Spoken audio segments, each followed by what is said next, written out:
据美国海军学会新闻网最新消息称，尽管一项面对小型企业的商业招标透露，美国海军正准备为建造更多圣安东尼奥级两栖战舰做准备，但美国新型两栖战舰的建造实质上仍处于暂停状态。有观察指出，这显示美国海军未来装备发展的方向正陷入犹豫和调整当中。装备轻型化是近年来的一个趋势，但轻型化造成的战力减弱则令美军倍感纠结。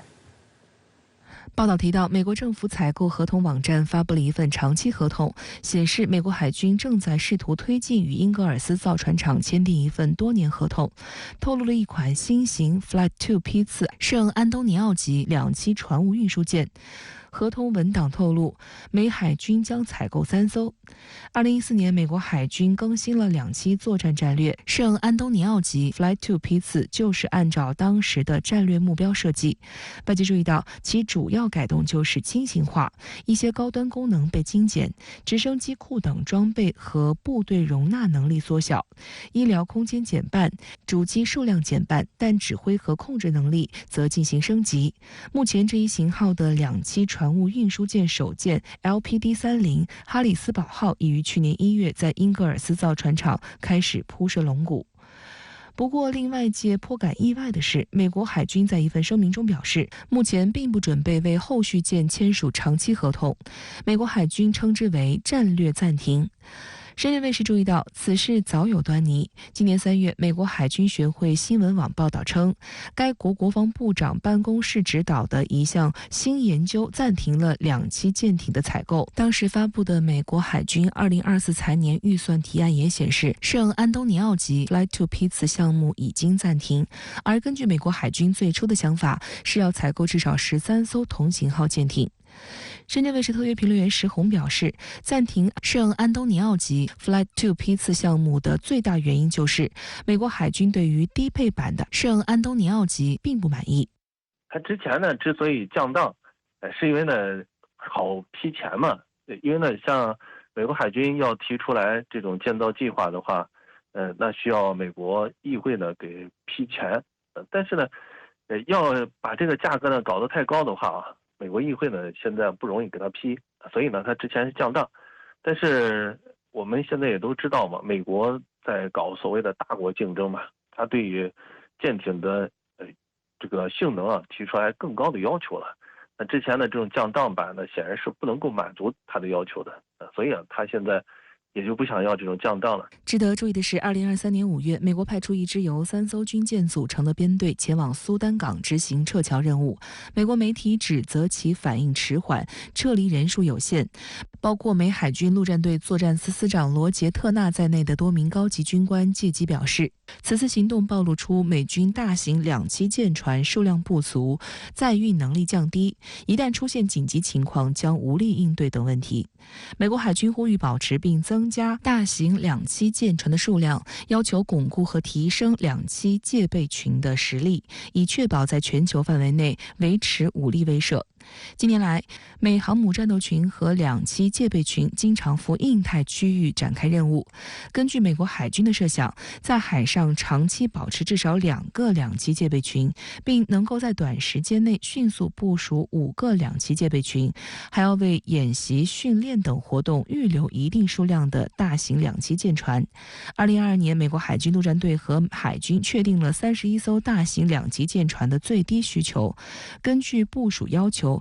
一个标准的两栖戒备群由1艘两栖攻击舰和2艘两栖船坞运输舰或登陆舰组成，可运送约2200人。当前，美军拥有31艘大型两栖舰船，包括9艘两栖攻击舰以及22艘两栖船坞运输舰或登陆舰。今年上半年，美国号和马金岛号两栖攻击舰分别率领一个两栖戒备群在亚太地区活动，基萨奇山号两栖攻击舰率领一个两栖戒备群在大西洋海域活动。未来至少还有2艘美国级两栖攻击舰和3艘圣安东尼奥级两栖船坞运输舰将陆续服役，进一步强化美军的战略威慑能力。但美国媒体认为，美国实际上不需要这么多的两栖战舰。首先，大型两栖舰船不适应未来战争需求，这类舰船原本用于大国竞争中的快速兵力运输，但目标大、航速慢，且对远程高精度反舰导弹的防御能力较弱，难以独立执行任务，不适应未来战争对快速转运的需求。其次，大型两栖舰船不适应新战略需要。自2019年起，美海军陆战队开始筹划分布式海上作战战略，并于2020年3月首次提出滨海作战团概念及与之配套的轻型两栖舰船计划。为实现作战目标，美海军陆战队需要装备35艘轻型两栖舰船。外界认为，最重要的原因是美国缺钱。虽然军费连年攀升，但美国海军提出的如此大规模的大型两栖舰船显然成为吞金兽，将严重挤占海军自身的航母、空军的 F-35以及陆军的战略核导弹升级项目的经费。而且，美国实际上很多年没有实施两栖登陆作战，但一艘现有两栖舰船的维护费就高达1.5亿美元，因此显得格外不划算。石洪认为，美国海军方面十分重视两栖作战，这是源自2战的经验。美国海军目前仍然想实现全球投送的目标，但在建造什么样的两栖战舰方面，美国海军内部以及与五角大楼则进行着激烈的博弈。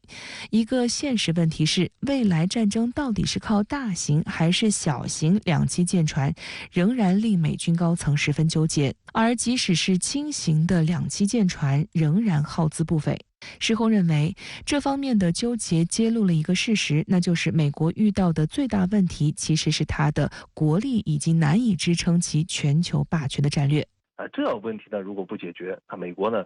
在舰船发展方面以及呢，在军事战略方面呢，还会呢继续纠结下去的。也就是说，美国要想呢，不纠结，要想形成一种比较良性的循环，那应该呢是放弃它的这种霸权思想，否则的话，在始终维持霸权的话，